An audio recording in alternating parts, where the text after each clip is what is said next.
If all you're doing is consuming content, you will not succeed. Woo. So if all you're doing is consuming content, when I look at deals and I connect with people, I focus on 3 P's: people, property, and profits. When you play with money, people get burned, right? Yeah. But Mondo, for me, communication is key. Calling alone do. What does that mean? In my 5-year goal, I want to help 100 socioeconomic companies. Welcome everyone to the Investor Daily podcast, where we cut through all the noise and deliver actionable insights to you and make the information the star. I'm your host, Manifesting Mando on IG. Make sure to hit that like button. If you love yourself and you love where you're going to be and you're inspired to do more, hit that like button and please subscribe. And please welcome our guest, Keola.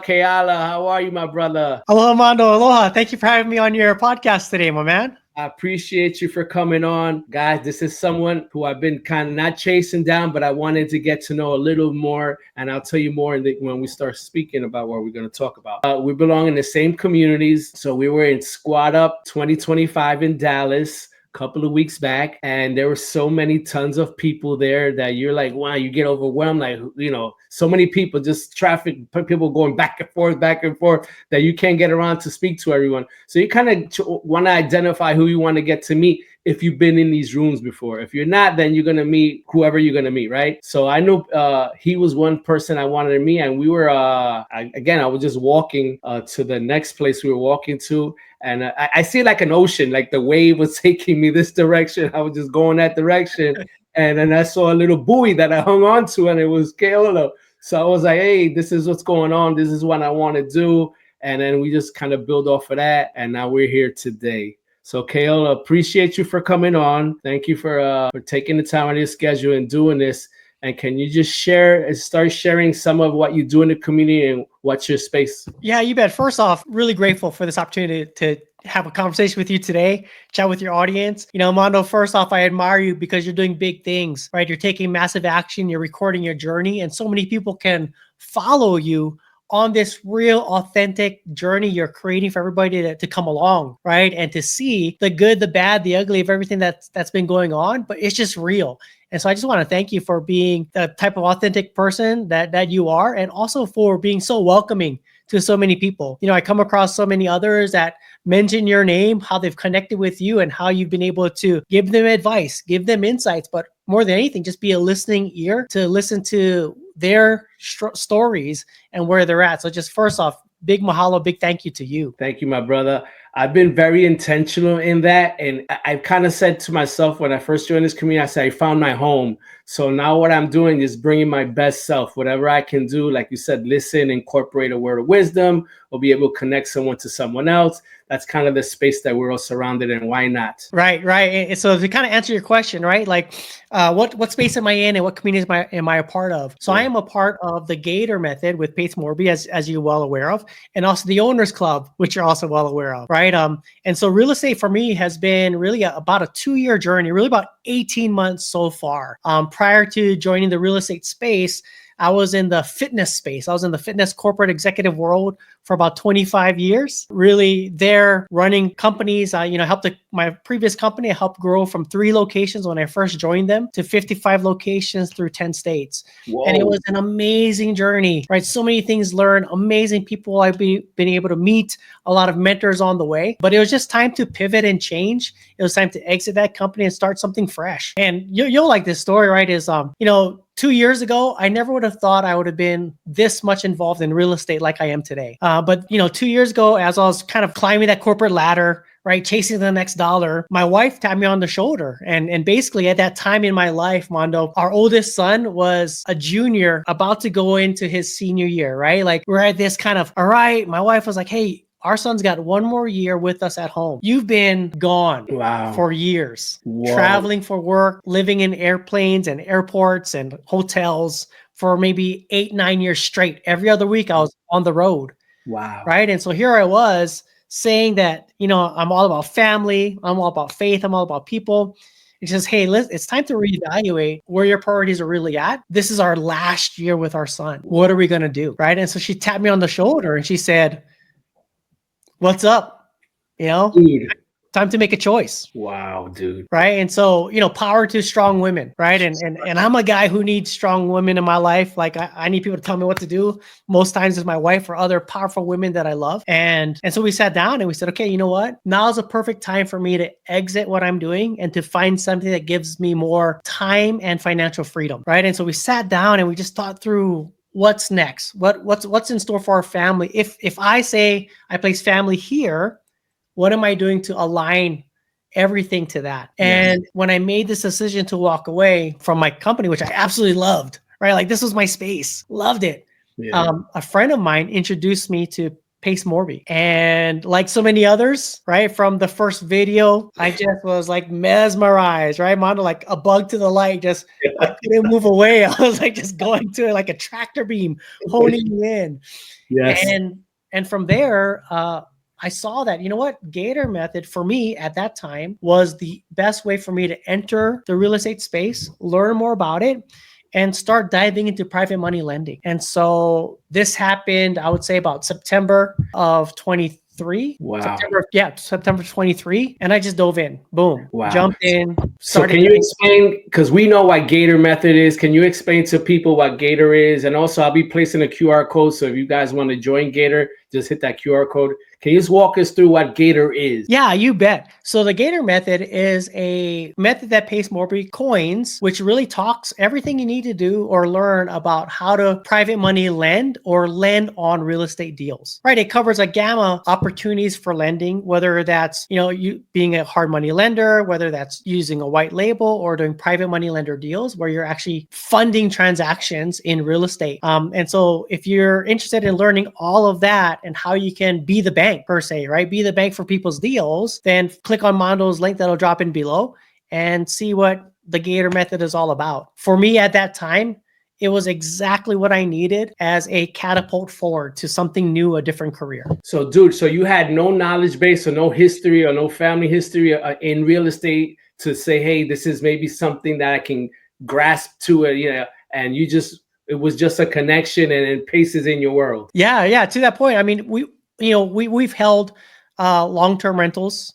Okay. We've done that, but I wouldn't say just because we were landlords, right, Sure. that I knew the real estate space. I had a lot of friends in real estate, a lot of people doing big things in real estate, but for me, it was brand new. And really everything I learned because of this community, people like you and Pace and the trainings. Dude, so now you in Gator, now you're in the program, and now you're figuring out where you want to go. And then when you join these programs, whatever it may be, there's many directions you can go to, right? So you might want to do this. Oh man, I'm interested in this. What's the new flashy thing, right? So right, the shiny object syndrome. So kind of, I'm sure you maybe have some of those experiences. And kind of, where did you settle in? Where was you said, you know what, this space resonates to me, and I'm going to start digging in here, digging my well here, let's say. Yeah. So I'll share a couple of things that lead up to that, right? Like one big thing is for me, education is key, right? And so for me, being brand new to the space, I felt like I needed to learn more before I could take action. So for the first couple of months in that community, in that program, I just dove into all the content to just get myself to a certain level of understanding where I felt confident enough to talk about it, right? Yes. But what happens to so many people, right, Mondo, I'm sure you can attest to this, is we get caught up in this information space, which unfortunately leads to inactive space. We believe that we need more information or education, when in reality, the challenge for a lot of people is that we think, well, it needs to be perfect. It needs to be this, it needs to be that. And we don't take enough action behind it. Yes. Right. And I was in that same space too. I was just watching content, soaking it all in for 2 months, 3 months. I just watched every single Zoom that was out there, all the YouTube university, right? Jumping on people's information that was online. And one day there was a call that Pace held, and basically just called me out. He said, listen, if all you're doing is consuming content, you will not succeed. Woo. So if all you're doing is consuming content, not taking action, you will not succeed. And it hit me. I was like, oh my gosh, That's for me. 25 years, I was the executive that was telling people how to go take action and do things, right? Get off your butt, right? Get off the sidelines, get in the game, let's play. And here I was on the sidelines. And I thought to myself, what the heck? Like, what's happened to me? I got to jump in. I got to get off this sideline. Yeah, like I got to stop being caught in inactivity, right? so many people are under the understanding that it's ready, aim, fire, which is good. But I need to go ready, fire, aim, fire, aim, fire, aim. Yep. Right? Like I'm a huge sports fan, and you don't know if your shot's going to go in until you take the shot, That's right? right. Shoot the ball. After you shoot, readjust, right? Did it go left? Okay, let me change my position, right? Did I overshoot it? Okay, let me use less legs. But you don't know that until you start firing, right? And so I was in that space at that time, on to where I was consuming all the content and not firing. And so after that call with Pace, I start to fire, and I started firing big. So join the community, consuming content, sitting on the sidelines. That day changed my life. I was like, all right, I got to get off the sidelines and start firing. And so to your point, I started just jumping in and taking big swings, right? Like I just started taking big swings. And at that time in our community with lending, there was a lot of private money lending deals that were available, and right, funding on second position loans, lean positions, funding fix and flips. And I just started pulling the trigger, but not in a way where I was just close my eyes and swinging, right? I was eyes wide open. I was watching those who were doing home run hits and saying, okay, if I swing like them and if I swing with them, can I be more successful? And so I started to team up with people who are taking big action. And luckily enough, within that community I joined that you're a part of, there are so many go-givers that allow me to join their journey with them. They gave me confidence to swing and swing big. And so I started diving into private money lending on fix and flips, diving into private money partnerships on co-living spaces. And within the first 6 months after taking action, I had funded about 10 deals. And so we were just kind of going after, right? Going big and looking at just swinging with people that could give me confidence, knowing what I didn't know, that they could fill the gap for me. And so that's kind of where I started. And I just started hitting on private money lending in the fix and flip world. And that's so essential. You just harped on something very important, which is kind of analysis by paralysis. That's kind of a term that's kind of called. And people who are not in this space or have not been investing in themselves, they lack those abilities. And sometimes you need to kind of be called out, to be nudged into it, right? Just be pushed in the pool. Like, you want to go in the pool, but you just someone needs to nudge you in there. And that's kind of, I feel like what Pace did was kind of nudge you in the pool, because we're stuck in that space of anticipation. Damn, is everything going to go right? How do I do all these hows and you kind of get stuck there and end up doing nothing, right? So be very mindful for other newbies to lean on people, mentors who have experience. And then a closed mouth doesn't get fed. You gotta have to want to open up and, well, these are my struggles. This is where I'm stuck at. Can you help me? Can you help me? Can you connect with someone who can help me? Right. And in this community, this is the space that you kind of can feel yourself and say these things, and people will more than welcome reach out and help you. So for guys, sure, if you're struggling through that journey, just reach out, having a conversation in this community, and people will be able to nudge you into the pool. It's funny you say that, right? So I grew up on the islands, right? I'm Hawaii born and bred, island of Maui. And on Maui, there's this rock called Black Rock, right? And Black Rock Beach is a famous place on Maui and Kaanapali. And when I was young, my family would be out there a lot, and I would be young and I'd be watching all these kids jumping off this rock. And first off, I'm a bit scared of heights, right? And you got to swim out to this rock, climb up, and then jump off, right? And it just reminded me of that when I was younger. Is I would be sitting on the beach and just watching all these kids having so much fun, right? Jumping, laughing, having a good time with their friends. And I was just stuck on the beach because I was afraid, right? My fear of the things I wasn't accustomed to or things I didn't know held me back in that paralysis mode, right? And it wasn't until a friend of mine came up next to me, right? He swam in, he says, "Hey, Keola, let's go. Let's go jump off the rocks." Like, "Oh, I don't know. I'm hesitant." He's like, "Listen, you just watched me jump. I'm okay. I survived, right? Come with me." Right. And so he took my hand and we jumped in the water, and I followed him up there. And then he encouraged me on my climb up the rock, right? It wasn't like we just got there, I jumped, everything's good. It took a little bit more, right? It took me climbing up that rock, which I was afraid of heights. So it took me some courage, but following him, having him kind of say, "Hey, place your foot here, climb up here, grab over here."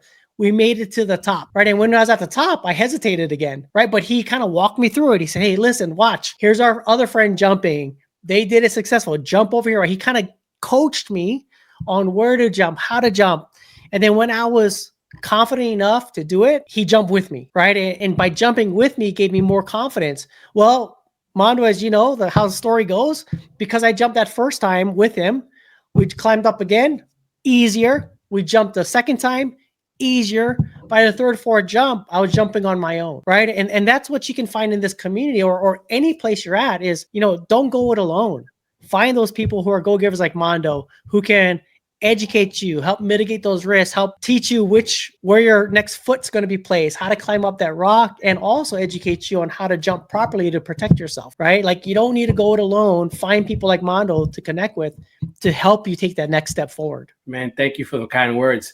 So you get into these deals, right? You leverage other opportunities, other partners to get you and be able to jump that cliff, right, successfully and feel comfortable. Obviously, we can't go into numbers and charts and all that, but can you give us some principles and some of these deals that were successful that you kind of leverage an opportunity to say, hey, I feel good about these deals that I'm getting into, and I'll be able to get in and get out with kind of no problems, let's say in a timely fashion? Yeah. So a couple things that were key to me is, when I look at deals and I connect with people, I focus on 3 P's: people, property, and profits. Right. And so let's talk about people first, right?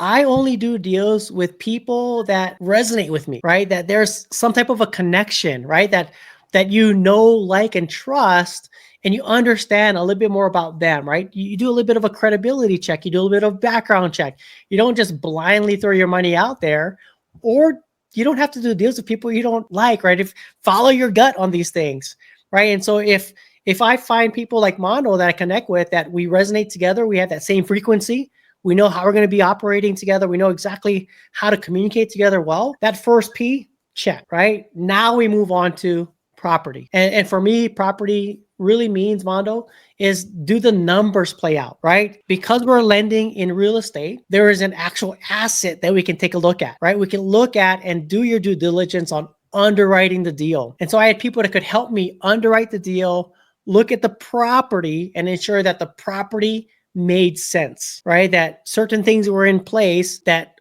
mitigated my risk, that gave me a little bit more confidence to do the deal. So people, property, and the third P is profit. And for me, Mondo, it wasn't, am I making a killing on it? For me, the profit really was, is the deal structured so everybody has meat on the bone to win, right? I didn't like deals that were lopsided. I didn't like deals that were putting somebody else under, right? I wanted deals that I knew everybody could win, because that could lead to lasting long-term relationships for future deals and not just a one and done. And so for me, people, property, and profits had to all line up before I decided to fund moving forward. Yeah. I thought you were going to say the 3 F's: family, food, and faith. Oh, that's a given. But yeah, that's awesome. And another reason I've connected with you, because I've had some of those experiences that I shared in my pods previously, that I've been burned, right? So I am kind of gun shy, right? But I'm also don't want to live in that space as well. You're going to have to do some self-reflection. All right, I encountered a situation. What did I learn from it? Obviously, it wasn't, I'm not responsible what the situation turned out to be, but there's some accountabilities to say, hey, what were you driven by? Were you driven by ego, by money? Was it the relationship that drove you, right? So you have to somewhat analyze the situation to not kind of repeat those problems again. And for me, he's one of the people that I resonate with and say, hey, if I'm going to reopen myself up to re-engage in this space again, I have to be connected with people that kind of I align with, and then they can guide me through and leverage a relationship that people already encountered some successes, right? And just to get me out of my own way again. So this is a real life journey, a real life moment that I'm connecting with here, that then I can also then bring somebody along the next time along that can resonate and tell the story. Hey, I've encountered these issues, but I was able to overcome, because I was more mindful of who I wanted to connect and be more premeditated in those opportunities. So I hope we can make a lasting relationship, that we can also be able to provide help for people who've been burned. Because sometimes when you play with money, people get burned, right? Yeah. And to that point, one key thing that I look at every deal that I've done, whether it was successful or got delayed, right? That I added to everything that I do is to create a communication cadence, right? And have that set in advance, right? And that can be talked about as you're unearthing this people, property, and profits, but knowing, hey, like if Mondo, if you're the borrower and I'm the one lending the money with you, I'm like, all right, Mondo, obviously here's the deal that we're looking at. Here's the structure, all those things, right? Whatever it is, 4 months, 6 months, 8 months, doesn't really matter. But Mondo, for me, communication is key. And so I want to make sure that we have a scheduled cadence of communication on calendar that we have, and it's going to be added to your calendar that we're going to follow this throughout, right? And so for me, having that in place and knowing that whether it's every week or every 2 weeks, it's on calendar. We're going to be communicating, whether that's text, email, or a live Zoom. That is set, and that communication cadence is structured and embedded into every deal, right? And so if you're lending or you're brand new to it, understand that having that communication set up in advance and knowing exactly how you're going to communicate is just a key moving forward. Yeah, and knowing that, I think it puts people so much at ease, right? On the follow up, right? That they're still kind of present in the deal. Let's say for a newbie, he's now putting money in the deal and hitting that wire button, whatever it is, right? And like, damn, did I do the right thing? But let's say if you're working with someone who's so accountable and say, hey, this is the process that we're going to go through, then you can, I think people can sleep at night. People could be like, all right, I'll be speaking to Keola next Tuesday. I look forward to that and see what's going on in our project and so forth and so on. And there's a trail that you can follow as well. And that just opens you up to actually more opportunities in the future. And that person who has succeeded in the deal now can say, hey, I know someone that I think is that you'll be interested in connecting with as well. So word of mouth kind of can take over after that as well, right? Like it resonates with people. So I love your processes and how you kind of walk someone through a deal, through a whole deal in and out, all the way through, and hold them accountable. Now, Keola, I'm sure everything has not been a bed of roses, right? Everything that doesn't work out the way kind of we want it to work out. What have been some of the struggles that you encountered, and what have been some of the lessons that you can impart, words of wisdom to our audience? Yeah, thank you for asking that. And you're right. I wish I could say that every single deal I've done has been successful, right? But it hasn't. At least 15% of the deals that I funded on have been either delayed or worse, right? And luckily, that means majority have been successful. So knock on wood, fingers crossed, that's what it's going to always be. But as we get better, right, at lending, we learn through these mistakes, right? It's not failures, it's lessons learned. Correct. Right. And oftentimes there's a tuition that you have to pay for those lessons. And so for me, that's why I said communication is key. Some of the deals that have gone south or sideways has been because I didn't establish that clearly up front, right? And as the deal progressed, there was less communication and it was hard to get a hold of people. And we were in the blind, right? Like not knowing what's going on causes confusion and causes hesitation. And so for me, there's a couple of deals where I lent on it and the borrowers were non-responsive, right? And I have to own a little bit of that because I didn't clear the outline saying, hey, I want like a Zoom call every month. I didn't set that, right? I relied on, okay, well, they know what they're doing. They've been doing for a while. I'll just wait and hear back from them. Sure. Right. And so just those things, that's where communication is so key. And that's where a lot of my deals went sideways, is because I wasn't as not aggressive, but assertive on this is what I expect on our communication when I lend. And for any reason, if these things don't land or a reason why we didn't communicate, then that could be termed in our contract as a reason to call the loan due, right? Kind of hold people accountable, right? And so that's where I just kind of double down and lean in on communication. That would be the biggest thing I learned in the entire process. So you just said something very important: calling a loan due. What does that mean? Yeah. So what that means is if I'm the one lending and say the loan is out for 6 months, if in 3 months from now I get no communication, they haven't been following the steps we aligned on. At that time, I can say, okay, you don't have a 6-month time frame. You have to pay that today, right? Or within due diligence or within the time that I send the notice, right? And so that means, as a lender, you have power to control your money because it's your money, right? So you can write up contracts and call things due based on how you put that in writing in your terms. So, yeah, so that's very important because terminology is very important. So are you writing, let's say I want to do a Zoom a month, let's say, are you writing these inside your operating agreements just so we all know what's going on? Like all this has been done beforehand just to make sure that lines of communications are open in that way? Yeah, you definitely want to land it on paperwork, whether that's in a JV agreement or even in the promissory, right? The promissory gets recorded. And so I typically have any additional items listed as additional terms outlined there. So both parties are signed and we're all aware prior to funding on a deal. Okay, see, now we get into terminology. What's a promissory note,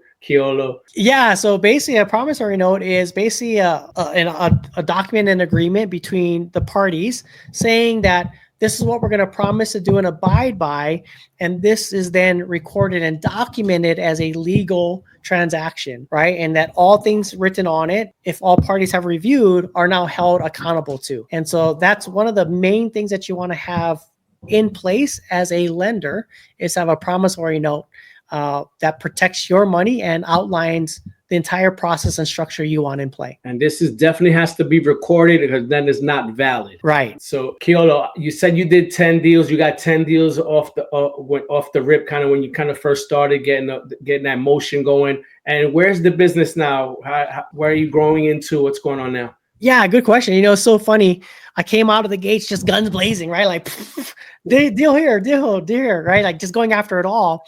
And I thought that, I was doing all these deals everywhere. And as I've learned, as I've kind of understood what my direction is, I went from this to really being focused and a little bit more intentional on what my business is. And over the last 6 months, I've been really, really intentional on building up my transactional funding business. I'm still doing private money lending with repeat borrowers that have done successful deals with me, but I've been really increasing my focus on transactional funding, right? Really heavily leaning in on quick turnarounds with either earnest money deposit, double close, or seller carryback, Morby method style funding. And so for the past 5 months, that's been my number one focus is on moving those type of transactional funding deals forward. So that's kind of the double closings, the EMDs, the Morby method and seller carry. Can you kind of expound a little bit on each of those so people can understand? Yeah, you bet. Like I said, there's so many aspects of funding and lending that you can dive into. And so for me, I really found a unique niche and a focus on what we can clarify as escrow protected funding, right? And for me, escrow protected funding means the funds go in escrow, it stays there, it's protected in escrow, and it doesn't leave. And the 3 types of funding that are focused on escrow protected funding is earning money deposits, right? On every transaction, every real estate transaction, earnest money is asked to start a contract, right? And so me and my team, we step in and we provide that type of funding for a wholesaler investors who may not have that earnest money deposit up front to move forward on a deal, that they can use our funds to move their deals forward with confidence. So that's an earnest money deposit, right? It's involved in every single deal there is. EMD is typically asked for. The second type of escrow protected funding that we referenced is double closes. And so double closing, in its simplest form is a transaction where an A-B contract is sold and bought, and on the same day, a BC contract is handled. And an easy way to put this is a wholesaler goes and gets a contract under assignment. They are in this transaction, the AB portion of the purchase. So they would buy the house, AB contract complete. We would fund that deal for them. And at the same day, they have an end buyer that they are selling this house to, or a BC contract with an end buyer.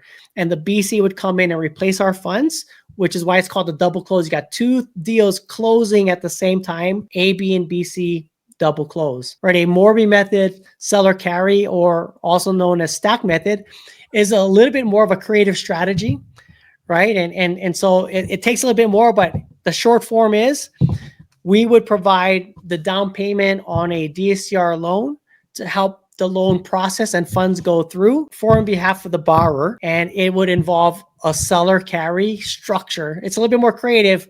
You'd have to have a whole new podcast just to explain that method. But I love that, those pro tips that people can understand and would live evergreen here on the podcast, so people can always go back and get and reference exactly what it's doing.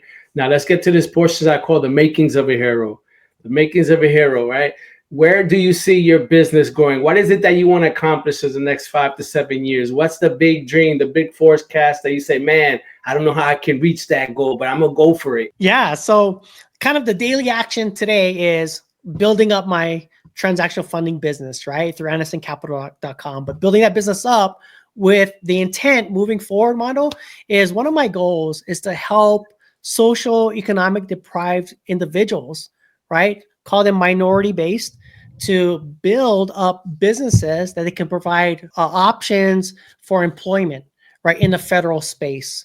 And so in my 5-year goal, I want to help 100 socioeconomic companies establish themselves in the federal space to acquire contracts from the federal government and provide jobs for them and their families. That's a big vision of mine. That's awesome. Keola, again, you gave us so much knowledge, so much wisdom in the short time that we've been here. I appreciate you so much. And I also know that you're part of a podcast. I know I've been seeing you every so often. I see you appear somewhere on my YouTube screen. Like, oh, there he goes again. What are you part of? Yeah, so thanks for asking. So I do. I'm blessed enough to be one of the hosts on Pace Morby's Get Creative podcast, right? And so it's a podcast that interviews action takers in his space in the real estate world on how to take action, get unstuck, move forward. They share successful deals, they share lessons learned, and really it's part of Pace Morby's YouTube and Get Creative podcast. I love it. Keola, where can people reach you if people want to connect with you, maybe partner with you as well? What are your social media handles that people get to know you some? Yeah, thank you for asking. The best place to find me, guys, is on Instagram, Keola_Keola. Jump in there, follow me, and everything can funnel out from that point. Bro, it's been such a pleasure to have you, brother. Any words of wisdoms that you want to impart on the audience before we leave? Yeah, I think just kind of hitting up on, you don't have to do it alone, right? Find people like Mondo that you can team up with, that you can do deals with, because he's got a lot of success, he's got a lot of experience, and he also has a lot of connections, right? So don't feel stuck. Get off the sidelines, get in the game, team up with people that can help you move forward. That's awesome. Thank you again for appearing. Appreciate you, brother. Aloha, mahalos.